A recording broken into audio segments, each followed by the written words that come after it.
People के एक पेड़ पर एक कौवा और कौवी रहते थे। उसी पीपल की जड़ में एक सांप रहता था। कौवी जब भी अंडे देती, सांप चुपके से ऊपर चढ़कर उन अंडों को खा जाता। कौवा कौवी खूब रोते, मगर सांप का कुछ नहीं बिगाड़ पाते। आखिर सांप ताकतवर था। जब कई बार ऐसा हुआ तो कौवी बोली, आप इस सांप का कोई इलाज क्यों नहीं करते? ये दुष्ट हर बार हमारे अंडे नष्ट कर देता है। कौवा बोला, मैं भी रात दिन इसके विषय में ही सोचता रहता हूँ, मगर क्या करूँ, सांप बहुत ताकतवर है। पर तुम चिंता मत करो, बगल वाले जंगल में मेरी मौसी रहती है, मैं उससे जाकर सलाह लेता हूँ। दूसरे दिन ही कौवा सुबह सुबह रवाना हो गया। वहाँ जाकर उसने अपनी मौसी को रो रो कर सारी बात बताई। मौसी बहुत बूढ़ी और अनुभवी थी।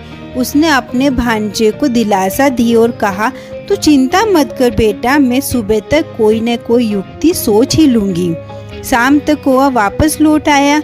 उसने कौवी को बताया कि मौसी ने मुझे एक तरकीब बताई है, अब तो समझो इस सांप का खात्मा ही हुआ। तीसरे दिन कौवा सुबह सुबह राजमहल की ओर चल दिया। रानी स्नान करने के लिए अपने जेवर उतार रही थी।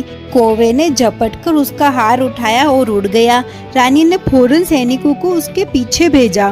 कौवा जंगल में आया और उसने वह हार सांप के बिल में डाल दिया।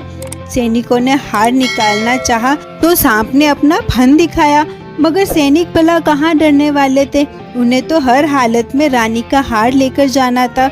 उन्होंने अपनी तलवार से सांप के टुकड़े टुकड़े कर दिए और हार लेकर चले गए। इस प्रकार सांप का अंत होते देख कौवा और कौवी बहुत खुश हुए। इस कहानी से हमें शिक्षा मिलती है, हमें कभी भी किसी को कमजोर समझकर उसे सताना नहीं चाहिए। थैंक यू, लाइक कर दो, सब्सक्राइब कर दो।